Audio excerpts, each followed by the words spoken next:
कर जाओ कुछ ऐसा कि दुनिया करना चाहे आपके जैसा।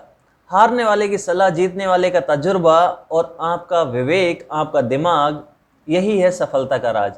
हाय हेलो नमस्कार, मैं हूं आपका दोस्त कुंजवेरी। दोस्तों, आज एक बहुत ही पावरफुल एक केस स्टडी आपके साथ में लेके आया हूं। ये केस स्टडी आपको सिखाएगी, अगर आप स्टूडेंट हैं तो आप अपना गोल कैसे सेट करें, तो आप अपने पैशन को कैसे पहचानें, आप स्ट्रेस को कैसे मैनेज करेंगे, आपकी रास्ते में आने वाली मुश्किलों से कैसे निपटेंगे। अगर आप बिजनेसमैन हैं तो भी आपके लिए इस केस स्टडी में बहुत कुछ सीखने को मिलेगा। आप टीम को कैसे मैनेज करेंगे, आप लीडरशिप कैसे बिल्डअप करेंगे, आप अपनी टीम के साथ में कैसे कोलैबोरेट करेंगे, कैसे यहाँ पे सिस्टम को ऑटोमेट करेंगे, कैसे यहाँ पे अगर फ्रेंचाइजी बिजनेस ओपन करना चाहते हैं तो उसको एक्सपेंड कैसे करेंगे, और अगर आप कोई स्टार्टअप शुरू करना चाहते हैं तो उसको कैसे स्टार्ट करेंगे, फंडिंग कैसे मिलेगी या फंडिंग के लिए क्या करेंगे। ये सब कुछ आप इस एक केस स्टडी में सीखने वाले हैं। जी हाँ, ये केस स्टडी उस शख्स की है जिसने फर्श से लेके अर्श तक का सफर अकेले अपने दम पर तय किया। जब फिल्म इंडस्ट्री में किसी गॉडफादर के बिना एंट्री होना बहुत ही मुश्किल था, लगभग नामुमकिन था, उस समय में इस शख्स ने अपने दम पर फिल्म इंडस्ट्री में ना केवल जगह बनाई बल्कि एक खास मुकाम हासिल किया। पंजाब के मोगा शहर के सामान्य से परिवार से बिलोंग करने वाले मिस्टर सोनू सूद का जन्म अपने ननिहाल पटियाला में हुआ। इनके पिता कपड़े के व्यापारी हैं और माँ स्कूल की लेक्चरर। जिस स्कूल में इनकी माँ लेक्चरर हुआ करती थी, उसी स्कूल में मिस्टर सोनू सूद पढ़ा करते थे। दोस्तों, सबसे लास्ट में मैं ये भी बताऊंगा आपको कि मिस्टर सोनू सूद इतनी मदद क्यों कर रहे हैं लोगों की, उसके पीछे क्या इंटेंशन है। इस सवाल का जवाब आप जानने के लिए इस वीडियो में लगातार बने रहिएगा, थोड़ा सा ध्यान से देखिएगा। जिस स्कूल से इनकी एजुकेशन हुई, इनकी मदर भी वहीं पे लेक्चरर हुआ करती थी। जब इनकी स्कूल की एजुकेशन कंप्लीट हो गई तो आगे ये पढ़ाई करने के लिए मोगा से नागपुर का सफ़र तय करते हैं। पहली बार ये अपने पिताजी के साथ में जब नागपुर आते हैं, जनरल के कोच से वो सफ़र करते हैं। इलेक्ट्रिक इंजीनियरिंग की पढ़ाई करने के साथ ही इन्होंने अपने पैशन को पहचान लिया और इन्होंने देखा कि इनकी फिटनेस भी बहुत अच्छी है और इनको ना एक्टिंग या मॉडलिंग करने का बड़ा शौक चढ़ा हुआ था। बॉडी भी फिट थी, तो इनको लगा कि इनको फिल्म इंडस्ट्री में जाना चाहिए। और जब वे इस बारे में इन्होंने अपनी माँ से बात की तो इन्होंने माँ को बताया कि मुझे 1 से 2 साल अपने कैरियर बनाने के लिए फिल्म इंडस्ट्री में काम करना है। मैं चाहता हूँ कि मैं फिल्म इंडस्ट्री में जाऊँ, मैं अपना कैरियर बनाने के लिए 1-2 साल उसमें देना चाहता हूँ। अगर सफल नहीं हुआ बाई चांस तो मैं वापस से अपना जो फैमिली बिजनेस है पापा जी के साथ में उसमें हाथ बटाऊंगा। जिस समय में इंजीनियर अपने आप में एक बहुत बड़ा कैरियर हुआ करता था, उस कैरियर को छोड़कर एक ऐसे कैरियर को चूज करना जहां पर फेल होने के चांसेस 99% हो, उस कैरियर को चूज कर लेना अपने आप में एक बहुत बड़ा रिस्क था। लेकिन फिर भी इन्होंने लिया। क्यों? क्योंकि इनको अपने आप में कॉन्फिडेंस था, अपने आप पे भरोसा था। जैसा कि हम मिडिल क्लास फैमिली में होता है ना, जब कोई बात मनवानी होती है तो अपनी माँ के पास में जाते हैं, तो उसी तरह से इन्होंने भी अपनी माँ को इन्फ्लुएंस किया और अपनी बात को मनवा लिया, उनको इस चीज़ के लिए राजी कर लिया कि हाँ ठीक है, आप मुंबई जाइए और वहाँ पे अपना कैरियर जो आप बनाना चाहते हैं वो बनाइए। यहाँ पर स्टूडेंट और एंटरप्रेन्योर्स को सीखने के लिए जो बात है वो ये है कि आप अपने पैशन को पहचानें कि आपके अंदर वो कौन सी खूबी है जिसको आप भुनना चाहते हैं। आपके अंदर ऐसी बहुत सारी खूबी हो सकती हैं, आपको अपनी खूबी को पहचानना है। ऐसा काम जो आपको करना आता है, ऐसा काम जो आप करना चाहते हो, और ऐसा काम जो बाजार में बिक सकता है, यानी कि जिसके बदले में आपको पैसा मिल सकता है। जो काम आपको पसंद है, जो काम आपको आता है, और जिसके बदले बाजार पैसा या बाजार में लोग पैसा भी दे दें या बाजार में लोगों की प्रॉब्लम सॉल्व हो जाए, तो समझ जाइए कि वही आपका पैशन है। तो ये हुई पैशन को कैसे पहचानना है, ये वाली बात। उनके रिश्तेदारों ने भी उनकी मदर को ये बात बोली थी कि आपका एक ही बेटा था और उसको भी आपने इंजीनियरिंग करवाने के बावजूद भी ऐसे फील्ड में भेज दिया जहाँ पे पास होने के, वहाँ पे सक्सेस होने के चांसेस नहीं के बराबर हैं। तो मिस्टर सोनू सूद इन सब चीज़ों को सुनते रहे और खामोशी से मेहनत करते रहे। वो नागपुर से पहुंच गए मुंबई। जैसा कि उन्होंने अपनी मदर से प्रॉमिस किया था कि मैं 1 से 2 साल इस फील्ड में कैरियर बनाने के लिए देना चाहता हूं, पता ही नहीं चला 1.5 साल कब गुजर गया। मुंबई की सड़कों को नापते नापते 1.5 साल में तो उनको मुंबई की गलियां, मुंबई की सड़कें पहचान में आई, और वहाँ पे वो लगातार कोशिश करते रहे कि उनको कहीं पर काम मिल जाए, कहीं पर कोई डायरेक्टर प्रोड्यूसर ऐसा मिल जाए जो उनको फिल्मों में काम दे दे, लेकिन ऐसा हुआ नहीं। 1.5 साल तक उन्हें कोई काम नहीं मिला। 1.5 साल के बाद में एक शू मैन्युफैक्चरिंग कंपनी की एडवर्टाइजमेंट की शूटिंग होनी थी। उस शूटिंग के लिए उनको लिया गया। उस शूटिंग के लिए उनको पर डे का 3,000 रुपये मिलना था, लेकिन कहते हैं ना कि ना मिलने कोई कुछ भी नहीं, उससे अच्छा है कि कुछ तो मिला। तो उन्होंने उसके लिए यस कर दिया, और 3 दिन की वो शूटिंग के लिए उनको 9,000 रुपये मिले, जिसे उन्होंने यही समझ के एक्सेप्ट किया कि चलो कम से कम इस महीने का खर्चा तो चलेगा। फिर उनकी मुलाकात किसी ऐसे व्यक्ति से होती है जो उन्हें साउथ के एक डायरेक्टर से मिलवाने का, तमिल मूवीज में काम करने के बारे में बताता है, और मिस्टर सोनू सूद वहाँ मुंबई से अब हैदराबाद रवाना हो जाते हैं। वहाँ वो डायरेक्टर से मिलते हैं तो डायरेक्टर उनसे बहुत खुश होता है, उनकी बॉडी शेप से और उनकी फिटनेस से। स्क्रिप्ट को पढ़ाने के बाद में डायरेक्टर उनको फिल्म में विलेन का रोल प्ले करने के लिए कहता है। मिस्टर सोनू सूद उसके लिए यस कर देते हैं, और वहीं से इनकी फिल्मों की शुरुआत होती है। हिंदी फिल्मों में आने से पहले वो तमिल, तेलुगु, कन्नड़ कई भाषाओं में फिल्म कर चुके थे। उनकी पहली हिंदी फिल्म का नाम है शहीद आजम भगत सिंह। उसके बाद उन्होंने एक और फिल्म की थी जिसका नाम है जोधा अकबर, जिसमें सूर्य सिंह का उन्होंने बहुत शानदार रोल किया है। उसके बाद उन्होंने ब्लॉकबस्टर मूवी की। यहाँ स्टूडेंट को सीखने वाली बात यह है कि अपने पैशन को इस कदर फॉलो करें, अपने पैशन को फॉलो करते हुए आप बिल्कुल इतना खो जाएं कि आप बाकी सारी चीज़ें भूल जाएं। आपको जहाँ पर भी अपॉर्चुनिटी मिल रही है अपने पैशन को बिल्ड करने में, अपने कैरियर को आगे बढ़ाने में, वहीं से शुरुआत कर देनी चाहिए। मिस्टर सोनू सूद ने भी वही किया। एक बहुत छोटी सी शुरुआत की थी। वो समझ गए थे कि ये काम, मैं जिस काम के लिए आया हूँ वो काम नहीं है, लेकिन फिर भी उन्होंने उसके लिए यस किया। और चूंकि वो समझ गए थे तो उन्होंने रुख किया साउथ की मूवीज़ की तरफ, तमिल मूवीज़ की तरफ। देखिए, हम मिडिल क्लास फैमिली की सबसे बड़ी समस्या क्या है कि हम समाज से, हम लोगों से बहुत जल्दी इन्फ्लुएंस हो जाते हैं। हम लोगों से डरते हैं, उनकी बातों को बनने से हम डरते हैं। हमारी फैमिली उन चीज़ों को समझती है कि अगर कोई बात बनाएगा हमारे बारे में तो वो अच्छी चीज़ नहीं है, इसलिए भी एक इंटरनल दबाव हमारे ऊपर रहता है। लेकिन जब आप पैशन को फॉलो कर रहे हैं तो इन सब चीज़ों को साइड में रख दीजिए। इन सब चीज़ों के बारे में या तो पहले ही सोच लीजिए कि आपके सामने ये चैलेंज आएंगे, या फिर जब आप अपनी जर्नी शुरू कर देते हैं तो इन सब के बारे में बिल्कुल ना सोचें। बिजनेसमैन एंड एंटरप्रेन्योर्स को यहाँ पे सीखने को ये मिलता है कि आप कोई भी काम ऐसा करना चाहते हैं जिससे आपके कैरियर में अच्छी ग्रोथ मिल सकती है, तो चाहे आप जिस भी हालात में, चाहे छोटी शुरुआत आप कर रहे हो। आपने बहुत सारे एग्जाम्पल्स देखे होंगे कि बड़ी बड़ी कंपनियां गैराज से शुरू हुई हैं। ऐसे ही मिस्टर सोनू सूद ने भी पहला जो शूट किया था वो शू मैन्युफैक्चरिंग कंपनी के लिए एडवर्टाइजमेंट के लिए किया था। जहां कहा जाता है कि जहां तक का रास्ता दिख रहा है वहां तक तो सफर तय करो, उसके आगे का रास्ता अपने आप दिख जाएगा। जैसे सर्दियों में होता है कि धुंध छाई हुई होती है तो हमें बहुत लिमिटेड दूरी तक दिखता है, लेकिन जब हम वहां तक जाते हैं तो उससे आगे का रास्ता हमको अपने आप दिख जाता है। ऐसे ही बिजनेसमैन्स की लाइफ में होता है कि जब हम किसी प्रोडक्ट को लॉन्च करते हैं या जब हम किसी बिजनेस को सेटअप करते हैं तो हमें समझ में नहीं आता, लेकिन हमें जितना समझ में आ रहा है उतना तो हम करें, उसके आगे का रास्ता हमको खुद ब खुद दिख जाएगा। दक्षिण भारतीय मूवीज में नेगेटिव कैरेक्टर का रोल इन्होंने इतनी शानदारी किया कि आंध्र प्रदेश राज्य में सबसे बड़ा अवार्ड इनको मिला, Nandi award for best villain के रूप में दिया गया। 2016 में इन्होंने अपने पिताजी श्री शक्ति सागर सूद के नाम पर एक प्रोडक्शन हाउस की स्थापना की जिसका नाम रखा शक्ति सागर प्रोडक्शन हाउस।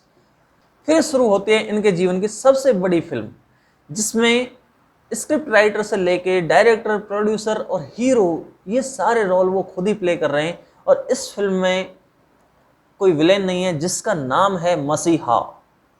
जी हाँ, मसीहा। मिस्टर सोनू सूद अपनी एक दोस्त के साथ सूद चैरिटी फाउंडेशन में काम कर रहे थे। पिछले कई सालों से वो गरीबों को खाना खिला रहे थे। मार्च 2020 में जब कोरोना के काल में पूरे देश में स्ट्रिक्ट लॉकडाउन लग गया था, उनका खाना बांटने का काम, गरीबों को मदद करने का काम फिर भी चलता रहा। इसी दौरान एक दिन जब वो खाना बांटने गए थे तो उन्होंने देखा कि चारों ओर महामारी की दहशत फैली हुई है और कुछ प्रवासी लोग मायूस, लाचार, बेबसी से कहीं जाने का इंतजाम कर रहे हैं। तो उन्होंने जब उनसे पूछा कि आप कहाँ जाएंगे, तो उन्होंने जवाब दिया कि बिहार जाएंगे। कैसे जाएंगे, तो उन्होंने जवाब दिया कि पैदल जाएंगे और खाने के लिए रास्ते में 2 टाइम का खाना हमने रख लिया है, फिर आगे देखते हैं कि आगे कहीं ना कहीं मिल ही जाएगा। उनमें कुछ प्रेग्नेंट महिलाएं थीं, काफ़ी छोटे बच्चे थे, कोई 2 साल का, कोई 4 साल का, कोई 2 महीने का, कोई 6 महीने का, कोई 10 साल का बच्चा। कुछ महिलाएं प्रेग्नेंट भी थी तो कुछ बीमार भी। ऐसे लोग जो पैदल ही गांव को निकलने को मजबूर हो रहे थे, आप देख सकते हैं कि उनके अंदर कितना डर और अपने आसपास के लोगों के बीच में जाकर मरने की जिद कितनी ज़्यादा थी, क्योंकि उनके अंदर दहशत फैल गई थी कि यहाँ पे अगर हमारे साथ में कुछ भी हो गया, हम बीमार हो गए, हम मर गए, तो हमारी डेड बॉडी भी हमारी फैमिली को नहीं दिखाई जाएगी। और सबके अपने अपने परिवार होते हैं, कमाने के लिए बाहर आए हैं, तो इसका मतलब ये नहीं कि पीछे सब कुछ खत्म हो गया है। वो उन छोटे बच्चों को देख करके, उन प्रेग्नेंट महिलाओं को देख करके, मिस्टर सोनू सूद उनकी बेबसी को देख करके, उनकी मायूसी को देख करके, वो लाचारी को देख करके अंदर ही अंदर रोने लग जाते हैं। किसी तरह उन्होंने अपनी इमोशंस पे कंट्रोल किया और उन्होंने उनसे कहा कि आपको पैदल जाने की ज़रूरत नहीं है, आप 2 दिन रुकिए, मैं आपको भेजने की व्यवस्था करता हूँ। कितने लोग हैं, ये सारी ज़रूरी जानकारी जुटा लेने के बाद में उनको अपने फ़ोन नंबर दे दिया, उनको विश्वास दिलाया कि आपकी व्यवस्था हो जाएगी, आप निश्चिंत रहिए, आप यहीं पे रहिए, मैं खुद आपको भेजूंगा। उनको कुछ भी पता नहीं था कि उनको क्या करना है, ना उन्हें ये पता कि वो ये काम कैसे करेंगे, बस प्रॉमिस कर दिया, अब उस प्रॉमिस को पूरा करना है। कुछ ही देर में ये खबर कई और लोगों तक पहुंची कि एक ऐसे कोई व्यक्ति आए थे जो अपना मोबाइल नंबर देके गए हैं, तो उनके पास में और भी बहुत सारे मैसेज, बहुत सारे कॉल्स उनको घर पहुंचाने के लिए, रिक्वेस्ट के लिए आने लगे, क्योंकि उस वक्त में कोई भी मैदान में नहीं था कि कोई किसी की किसी भी तरह से मदद करने के लिए घर से बाहर निकल रहा हो। चारों तरफ सिर्फ और सिर्फ एक चीज़ थी, दहशत, बीमारी की दहशत। सब लोग घरों में कैद थे। कई सैकड़ों उनके पास में गुहार आई, उनमें से कुछ गुहार कर्नाटक की थी। कर्नाटक वालों को भेजना सबसे पहला स्टेप सोनू सूद ने उठाया कि उनको कर्नाटक गवर्नमेंट से, वहाँ के ब्यूरोक्रेट से, महाराष्ट्र की गवर्नमेंट से, वहाँ के ब्यूरोक्रेट से, एसपी, कलेक्टर वगैरह से बात करके, उनको ट्रेवल एजेंसी से बात करके साधन मुहैया करवा के अपने खर्चे पे कर्नाटक के लिए बस रवाना की। जब उनको भेज दिया तो और भी लोगों को विश्वास होने लगा, और भी लोगों की रिक्वेस्ट उनके पास में आने लगी, और धीरे धीरे ये सिलसिला चलता रहा। सभी लोगों को उन्होंने हर राज्य से, सबको अपने काम की जगह से, अपने घर, अपने परिवार के पास, अपने अपनों के पास, अपनी सरजमी पे, अपनी जन्मभूमि को उन्होंने रवाना किया। ये काम बहुत आसान नहीं था। नॉर्मल रूटीन में ये काम आसान हो सकता है, लेकिन जिस वक्त में उन्होंने ये काम संभाला था, ये जिम्मेदारी संभाली थी, अच्छे अच्छे बिजनेसमैन, अच्छे अच्छे मसीहाओं के बस की बात नहीं थी। मैं कहता हूं कि अच्छी अच्छी सरकारों के भी बस की बात नहीं थी। कोई आगे आने को तैयार नहीं था। उस वक्त में ये सबसे आगे खड़े हुए, एक मीनार की तरह, एक प्राचीर की तरह ये खड़े हो गए कि हाँ, मैं हर मुश्किल से लड़ूंगा और आप सबको सुरक्षित मैं आपके घर पे पहुंचाऊंगा। मिस्टर सोनू सूद को ये काम करते हुए बहुत मुश्किलें जरूर आई। उन्होंने कितने लोगों से रिक्वेस्ट किया होगा, कितने ब्यूरोक्रेट से, कितने राजनेताओं से, कितने लोगों से उन्होंने बात की होगी, लेकिन आखिर उन्होंने उन लोगों को अपने घर पे पहुंचा दिया। केरल से 177 मजदूरों को उन्होंने एयरलिफ्ट करके अपने घर पहुंचाया। और भी बहुत सारे किस्से हैं जो यहाँ पे बताए जाएं तो ये वीडियो बहुत लंबी हो जाएगी, हम इस वीडियो को शॉर्ट करना चाहेंगे। किर्गिस्तान, फिलिस्तीन, रसिया, कजाकिस्तान, जॉर्जिया आदि पता नहीं कितनी जगह से, कितने देशों से जब ये ट्विटर पे लोग इनके बारे में इनसे रिक्वेस्ट करने लगे, तो विदेशों से भी छात्र पीछे नहीं रहे। वहाँ पे जो फंसे हुए छात्र थे उन्होंने भी इनसे मदद के लिए रिक्वेस्ट किया, और इन्होंने हर देश से यथासंभव जितना मैक्सिमम हो सका, लगभग सभी लोगों को अपने अपने घर पहुँचाने की जिम्मेदारी अपने सिर पे ली और उनको सकुशल अपने घर पे पहुंचाया। जिनको खाने पीने की व्यवस्था भी इन्होंने बहुत अच्छी की। यहाँ ही इतना ही नहीं, अपने होटल जूहू होटल को भी इन्होंने कोविड का इलाज करने वाले डॉक्टर्स के लिए खोल दिया। ये तब की बात है जब कोई व्यक्ति कोविड के पेशेंट तो क्या उसके आसपास के दायरे में भी जाना पसंद नहीं कर रहा था, जाने से बहुत डर रहा था। अभी कहानी शुरू हुई है यहाँ से। जब इन्होंने सबको सुरक्षित घर पहुंचा दिया था तो जिन लोगों ने अपना रोजगार खोया, जिन लोगों की जॉब गई थी, उनको किसी को ई रिक्शा दिया, किसी को सिलाई मशीन दी, किसी गांव में पीने का पानी नहीं था तो वहां पे पानी की व्यवस्था की, हैंडपंप लगवाया, किसी किसान को ट्रैक्टर नहीं था तो वहां पे ट्रैक्टर दिया, किसी की बाढ़ में अगर भैंस चली गई थी तो उनको भैंस तक की इन्होंने दी। और भैंस देते हुए इन्होंने ट्वीट बड़ा शानदार किया कि इतनी खुशी मुझे अपनी पहली कार खरीदते नहीं हुई थी जितनी खुशी मुझे आपके लिए भैंस खरीदते हुई है। जब मैं बिहार आऊंगा तो एक गिलास दूध मुझे जरूर पिलाइएगा, एक गिलास दूध उधार रहा। इस तरह से इतना स्ट्रेस्ड माहौल में ये कैसे इतना कूल रहते हैं ये खुद ही नहीं को पता होगा, लेकिन यकीनन वो माहौल इतना स्ट्रेस से भरा हुआ था। आज भी वो कोविड के पेशेंट्स को रेमडेसिविर हो या ऑक्सीजन हो या तरह तरह की मदद वो प्रोवाइड करवा रहे हैं। उस दौरान जब सब जगह गवर्नमेंट के पास तक भी इन चीज़ों की कमी थी, हॉस्पिटल्स में कमी थी, उस वक्त में भी इन्होंने विदेशों से ऑक्सीमीटर, ऑक्सीजन, कोरोना की दवाइयां तक इन्होंने अपने पैसे पे, अपने खर्च पे मंगवाई और बहुत फास्ट उसकी डिलीवरी सभी जगह मुहैया करवाई। देश के हर कोने में, हर राज्य में, हर डिस्ट्रिक्ट में, हर जगह पे इन्होंने जिसने भी इनसे मदद की गुहार की उस तक उन्होंने दवाई जरूर पहुंचाई, उन तक उन्होंने ऑक्सीजन की जरूरत थी तो ऑक्सीजन पहुंचाया, उन्होंने मेडिसिन की जरूरत थी तो मेडिसिन पहुंचाई, ऑक्सीमीटर की जरूरत थी तो ऑक्सीमीटर पहुंचाया।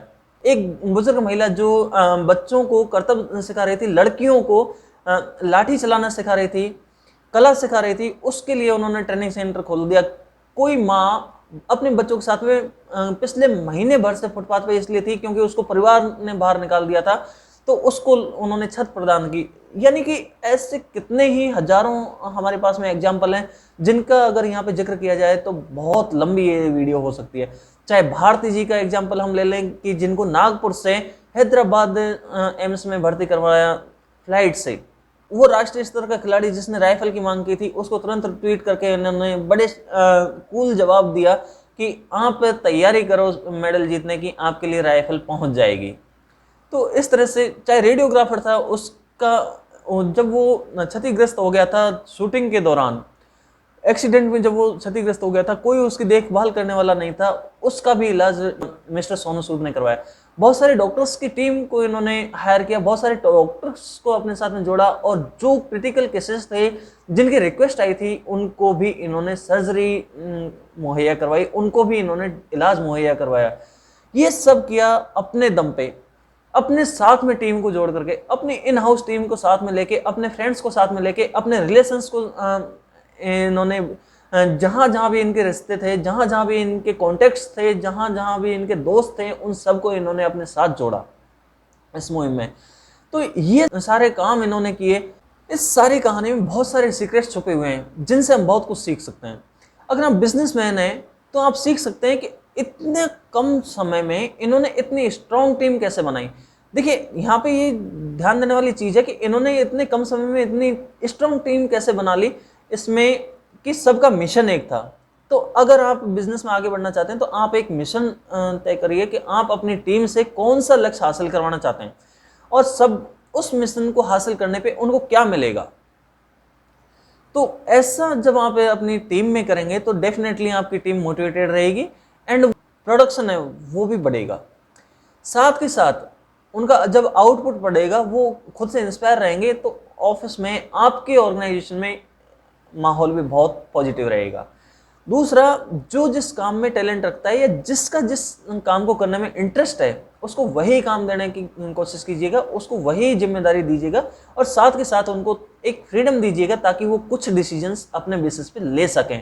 क्योंकि जब एक पावर आती है ना किसी के पास में तो वो अपने आप में मोटिवेटेड फील करता है, लेकिन लिमिटेड पावर, क्योंकि इससे आप धीरे धीरे आप पावर डेलीगेट कर सकते हैं आगे उनका काम की परफॉर्मेंस देख के, लेकिन उनको थोड़ी थोड़ी उनको पावर डेलीगेट कीजिएगा ताकि उनको जिम्मेदारी का एहसास हो और उनको अपने स्वतंत्र होने का एहसास हो। ये आप अपनी टीम में कर सकते हैं। उनको मोटिवेट रखने के लिए आप डेली उनके साथ में मीटिंग कीजिए, चाहे वो वर्चुअल हो चाहे फिजिकल हो।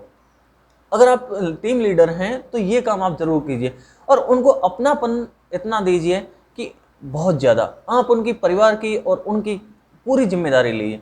साथ में सोनू सूद सर ने क्या किया, इन्होंने जो भी खर्च इलाज में होता था वो उस इलाज का पूरा पैसा हॉस्पिटल को देते थे, न कि इंडिविजुअल को। मेडिसिन प्रोवाइड करवाते थे, न कि पैसे। तो यहाँ पे हमको सीखने को ये मिलता है कि जो भी आपकी फ्रेंचाइजी मॉडल है, आपकी 10, 5, 8, 20, 50 जितनी फ्रेंचाइजी हैं, वहाँ पे उनको बल्क में ऑर्डर लीजिए और वहाँ पे बल्क में ऑर्डर लेने से पहले भी आप मार्केट को रिसर्च कीजिए कि जहाँ पे सबसे अच्छा, सबसे बढ़िया, सबसे ताज़ा, सबसे सस्ता मिलता है वहीं से आप डील करिए। क्योंकि कई बार होता है कि हर मैनेजर, हर ब्रांच का मैनेजर अपने लेवल पे डिसीजन लेता है, तो वहाँ पे उनमें अंतर आ जाता है रेट्स में। तो आप बल्क में खरीदेंगे तो और सबको डिस्ट्रीब्यूट आप बराबर से कर सकते हैं। अगर एक जगह कोई चीज़ आपकी काम नहीं आ रही है तो उसको दूसरी जगह भेज दीजिएगा, वहाँ पे वो काम आ सकती है जहाँ पे वो खत्म हो चुकी है। मिस्टर सोनू सूद ने भी यही किया, सप्लाई को बहुत फास्ट कर दिया। तो आप भी सप्लाई को बहुत फास्ट कर दीजिए। आप इतनी फास्ट डिलीवरी दीजिए, इतनी फास्ट सर्विस दीजिए कि आपका एक यूनिक ब्रांड बन जाए। हमने शुरू में बात की थी कि यूनिक ब्रांड कैसे बनाना है, वो भी आप सीखेंगे कि तो आप अपने ब्रांड की यूनिकनेस बनाइए। आप अपने ब्रांड को कैसे स्पेशल कुछ क्या दे रहे हैं ताकि कस्टमर को एक ऐसी फील आए कि वाह, है ना। तो उन्होंने मिस्टर सोनू सूद ने ना बहुत थोड़े समय में देश के कई हिस्सों में अपनी पहचान बनाई, हर हिस्से में उन्होंने मदद पहुंचाई। तो इसके पीछे रीजन यही रहा कि उन्होंने जब कोरोना की पहली लहर थी उस टाइम पे रिलेशन बहुत अच्छे बना लिए थे। उन्होंने सबको एक साथ में जोड़ा। तो आप भी अपने जो भी आपके कस्टमर है पुराने, उनके साथ में रिलेशन बिल्ड करिए। पुराने कस्टमर से उनसे कम्युनिकेट कीजिए। कैसे करेंगे? आप व्हाट्सएप से कर सकते हैं, उनसे मैसेज से कर सकते हैं, आप उनसे नोटिफिकेशन के साथ में कर सकते हैं, या उनका डाटा आपके पास में तो आप उनको बर्थडे, एनिवर्सरी या कोई भी स्पेशल ओकेजन जो है उन पे आप उनको विश कर सकते हैं। इससे आप अपनी पुरानी पड़ी रिलेशनशिप को स्ट्रॉन्ग करिए। यही मिस्टर सोनू सूद ने किया था। और उनके साथ में एक इमोशनल रिलेशन बनाइए, एक स्ट्रॉन्ग रिलेशन बनाइए ताकि वो हमेशा आपके साथ में जुड़ा रहे। एक हमने देखा कि मिस्टर सोनू सूद सर के पास में इतनी सारी रिक्वेस्ट आती थी, लेकिन वो हर रिक्वेस्ट का बहुत फास्ट, बहुत क्विक जवाब देते थे। इसका जवाब सीधा सा है कि वो खुद भी 22-22 घंटे किसी किसी दिन काम करते थे, जिस दिन उनके पास में रिक्वेस्ट ज़्यादा आती थी। कई कई बार उनको 3-3, 4-4 दिन हो जाते थे सोए हुए। तो आपको ये देखना है कि आपके पास में इतनी पावरफुल टीम हो या लीडरशिप पोजीशन में शिफ्ट्स में काम करने वाले लोग हों, ताकि वो थक हार के काम ना करें, बल्कि मोटिवेटेड रह के काम करें। दूसरा, आप एक ऐसा सिस्टम बना दीजिए। उन्होंने क्या किया होगा, जो भी ट्विटर पे ट्वीट आते थी, जो भी जहां पर भी उनको टैग होता था, उनकी टीम उनका कि कहाँ किस चीज़ की ज़रूरत है। जैसे एक टीम को बिहार दे दिया, एक टीम को राजस्थान दे दिया, एक टीम को एमपी दे दिया, एक टीम को महाराष्ट्र दे दिया, एक को यूपी दे दिया, एक को कर्नाटक दे दिया, एक को झारखंड दे दिया, एक को उत्तराखंड दे दिया, एक को हिमाचल दे दिया। तो इस तरह से एक एक टीम, या वो टीम एक पर्सन की भी हो सकती है, एक पर्सन 4 राज्यों को भी संभाल सकता है, या उस हिसाब से। तो वो अलग अलग कैटेगराइज कर रहे होंगे कि कहाँ से किस चीज़ की डिमांड आ रही है। जिस चीज़ की डिमांड जहाँ से आ रही है, कहाँ पे हमारे पास में स्टॉक है, वहाँ से उठा करके, नज़दीकी जगह से स्टॉक उठा करके उनको पहुँचाया जा सकता है। तो इस तरह से आप अपनी जो है एक फ्रेंचाइजी मॉडल है उसमें बहुत स्मूथ ये सब चीज़ें कर सकते हैं।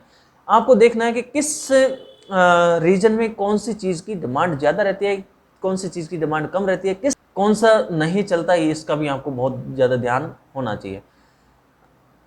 आपने देखा होगा कि मिस्टर सोनू सूद ने जिस भी ट्वीट का रिप्लाई किया था, बड़े कूल होके, बड़े कूल अंदाज में, बहुत फनी माहौल क्रिएट करने जैसा, या एक उनको जवाब भी मिल जाए और उनके चेहरे पे मुस्कान भी आ जाए, इस टाइप का उन्होंने जवाब दिया। हर मैसेज का रिप्लाई कुछ इस तरह से फनी था।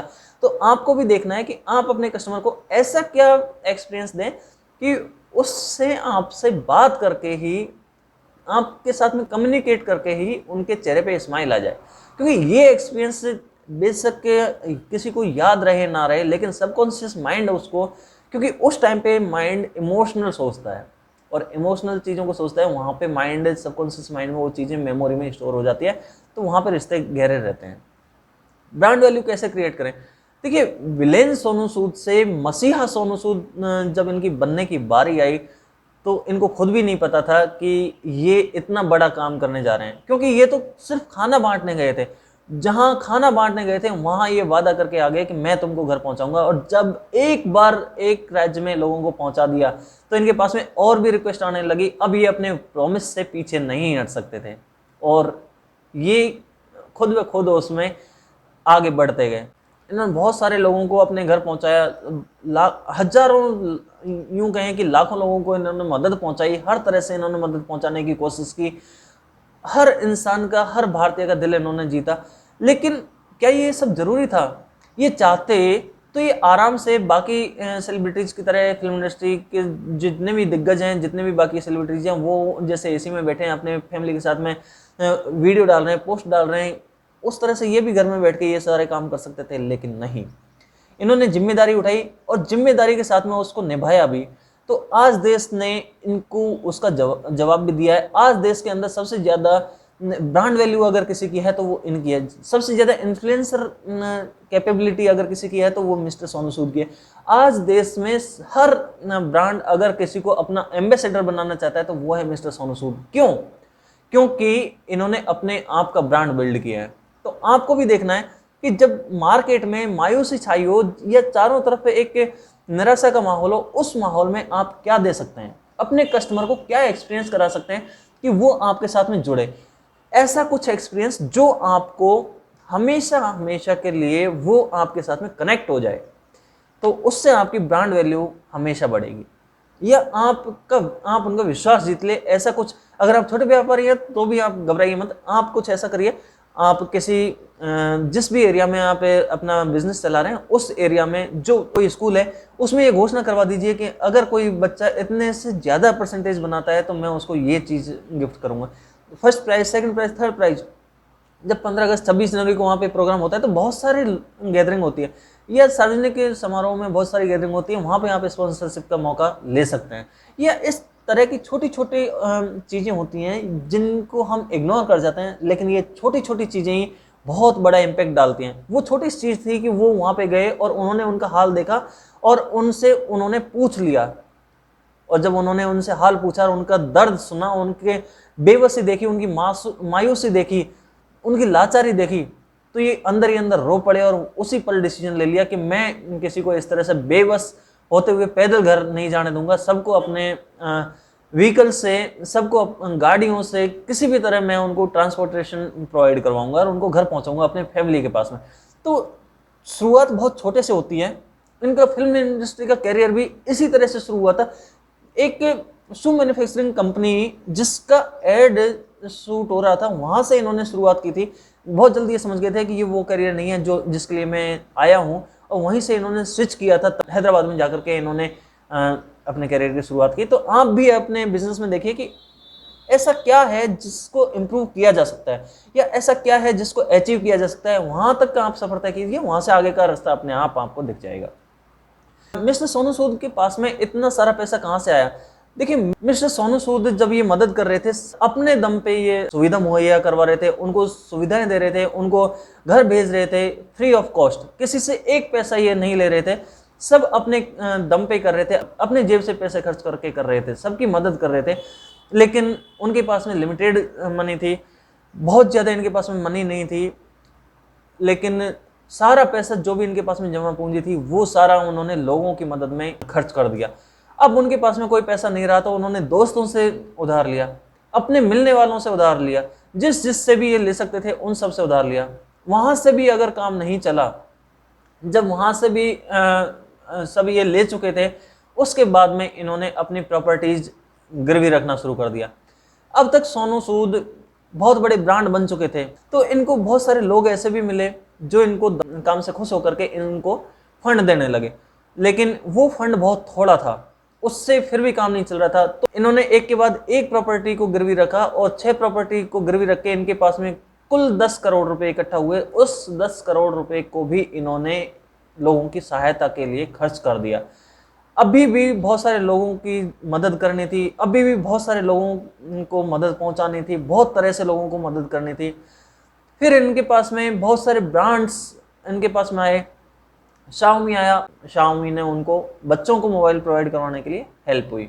इस तरह से गोदरेज भी आया, मौज ऐप ये भी सामने आया, और भी बहुत सारे लोग थे, बहुत सारे बिजनेसमैन थे जो इनके साथ में हाथ बंटाने के लिए आगे आए। इससे सीख ये मिलती है, अगर आपका बिजनेस मॉडल पावरफुल है, आप बड़ी शिद्दत के साथ में मेहनत कर रहे हैं, आपने बहुत लगन के साथ में उसको बिल्ड किया है और आपने एक अच्छा मॉडल बिल्ड कर लिया, तो आपको इन्वेस्टर्स की, आपको फंडिंग की टेंशन करने की आवश्यकता नहीं है। आपको खुद ब खुद फंडिंग मिलेगी अगर आप मार्केट की किसी बर्निंग प्रॉब्लम को सॉल्व कर रहे हैं। तो आज तक जिसने भी फंडिंग दी है उसने सबसे पहले देखा है कि सामने वाले ने कितनी मनी लगाई है, कितनी मेहनत लगाई है, और साथ ये इस बिजनेस के लिए कितना सीरियस है। ये तीन चीजें बहुत इंपॉर्टेंट होती है। और मिस्टर सोनू सूद ने अपने आप को झोंक दिया। जब ये कोविड पॉजिटिव आए थे तब भी इन्होंने काम करना बंद नहीं किया था, तब भी इन्होंने यही मैसेज किया था कि अब मेरे पास में पहले से ज्यादा टाइम होगा तो मैं आपकी बहुत ज्यादा अच्छे से मदद कर पाऊंगा। यानी कि मैं अभी भी आपके साथ में खड़ा हूं। और 7 दिन बाद में जब ये नेगेटिव इनकी रिपोर्ट आ गई थी तो फिर ये मैदान में फ्रंट लाइन में आ गए थे और फिर उसी तरह से इन्होंने मदद करना शुरू रखा।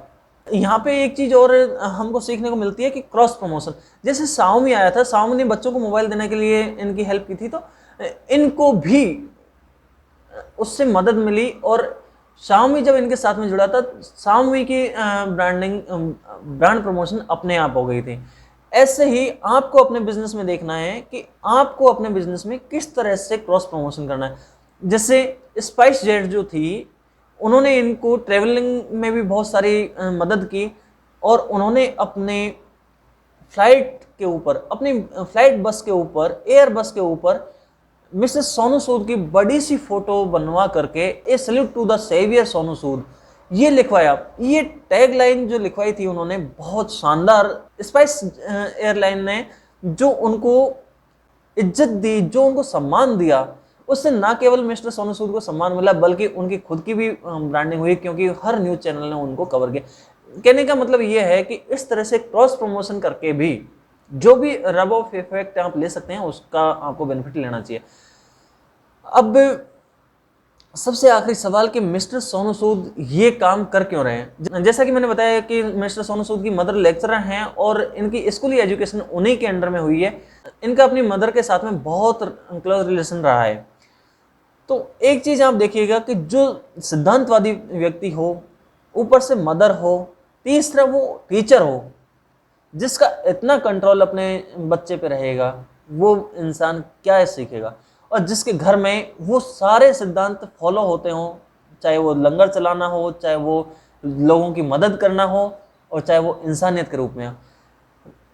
तो यहाँ पर सीधा सीधा मैसेज यही है कि इन्होंने अपने जन्म से अपने परिवार में यही देखा कि लोगों को मुसीबत में मदद करना।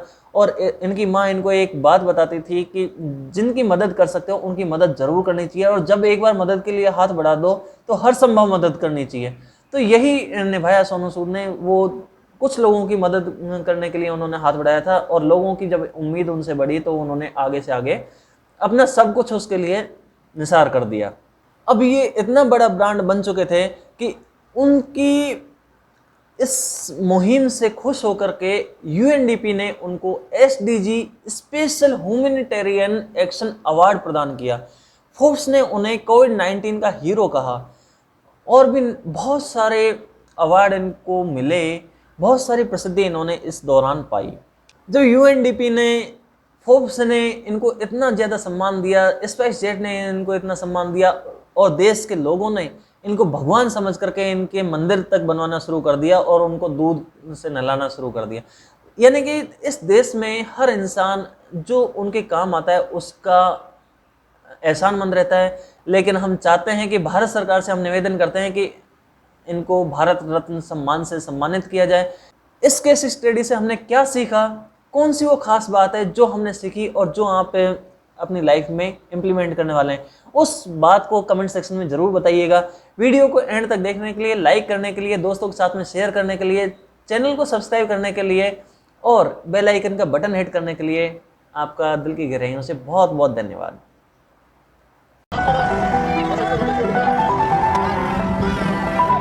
मेरे बेटे को आपने मेरा मदद किया, आप भगवान जैसा है। आपका बहुत बहुत शुक्रिया है। हम लोग को फाइट करके उन्होंने भेजा है, जितना भी खुशी हुआ हमारा ये सुन सर रियली गॉड। 4-5 दिनों तक हम लोग सड़कों पे टहलते रहे, बहुत लोगों से मदद मांगी। फिर मुझे पता चला कि सोनू सूद सर लोगों को अपने घर भेज रहे हैं। थक हार कर एक दिन मैंने रात को उनको ट्वीट किया। कहते हैं बहुत सारे नाम है भगवान के बीच।